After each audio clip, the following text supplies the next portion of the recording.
Assalamualaikum warahmatullahi wabarakatuh. Perkenalkan, nama saya Muhammad Aulani dengan NIM 2305069. Saya berkuliah di Universitas Yatsi Madani. Pada kesempatan malam ini saya akan mempresentasikan materi yang telah saya buat di mata kuliah Desain dan Pemrograman Berorientasi Objek yang diampu oleh Pak Ihsan Maulana Eskom MTI. Pada kali ini saya akan menyampaikan materi tentang use case. Di sini ada pengertian use case. Use case adalah sebuah deskripsi tentang bagaimana pengguna atau aktor berinteraksi dengan sistem untuk mencapai tujuan tertentu. Biasanya digunakan dalam pengembangan perangkat lunak untuk menggambarkan kebutuhan fungsional dari sistem. Nah, di sini juga ada beberapa contoh aplikasi perangkat lunak yang dapat dikembangkan dalam use case.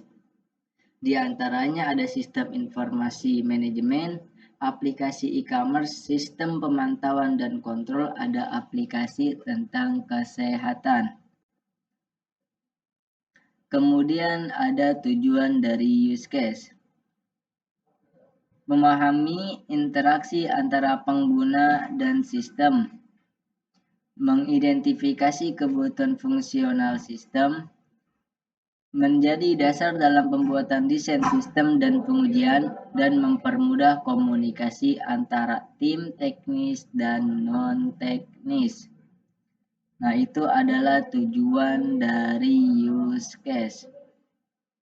Kemudian di sini ada komponen dari use case. Aktor, ada aktor. Aktor adalah pengguna atau sistem lain yang berinteraksi dengan sistem. Nah, aktor juga adalah entitas yang berinteraksi dengan sistem. Nah, ini biasanya berupa pengguna sistem lain atau perangkat keras. Contohnya kayak kita sebagai pengguna, itu sebagai manusia. Kemudian ada sistem, aplikasi atau perangkat lunak yang dikembangkan. Dan ada use case, fungsi atau layanan yang diberikan sistem kepada aktor. Nah, ini menggunakan sistem untuk mencapai tujuan tertentu. Kemudian ada jenis-jenis relasi use case. Include itu menyatakan bahwa sebuah use case selalu menyertakan use case lain. Nah, biasanya relasi ini digunakan ketika satu use case mencakup fungsionalitas dari use case lain.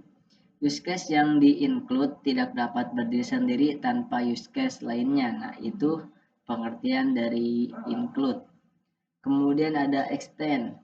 Extend itu menunjukkan bahwa sebuah use case bisa diperluas dalam kondisi tertentu. Nah, dan relasi ini juga biasanya digunakan ketika satu use case menambahkan fungsionalitas pada use case lain. Use case yang memperluas dapat berdiri sendiri, tetapi juga dapat memperluas use case yang lainnya. Yang terakhir ada generalization, yaitu menyatakan bahwa aktor atau use case dapat memiliki turunan.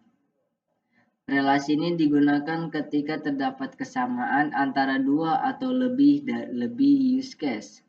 Use case yang lebih spesifik mewarisi sifat dan perilaku dari use case yang lebih umum. Nah, itu adalah penjelasan komponen dan jenis-jenis dari use case relasi. Di sini ada contoh diagram use case. Contoh diagram use case tentang pemesanan makanan. Ada aktornya ada pengguna, kurir, dan admin. Use case-nya itu pertama ada mendaftar dulu, lalu login, kita melihat menu, memesan makanan, lalu kita melacak makanan sudah sampai mana, lalu mengelola menu yang dilakukan oleh admin. Lalu yang terakhir itu mengantar makanan yang dikerjakan oleh kurir.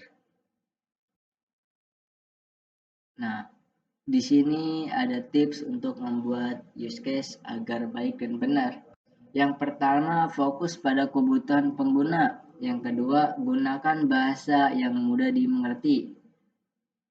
Sangat penting kita memilih bahasa yang mudah dimengerti oleh semua orang agar mereka paham apa yang kita sampaikan. apa maksud dan tujuan kita agar mereka paham. Nah, mulailah dari skenario sederhana dulu. Kita mulai dari skenario sederhana, barulah ke tingkat tinggi. Lalu gunakan tools seperti UML, diagram, misalnya dengan Lucid Dutch, Draw.io, Start UML. Nah, ini adalah 4 tips untuk membuat use case. Mungkin cukup sekian yang dapat saya sampaikan. Kurang lebihnya mohon maaf jika ada salah kata atau kurang penjelasan. Mohon dibukakan pintu maaf yang seluas-luasnya. Akhirul kalam, wassalamualaikum warahmatullahi wabarakatuh.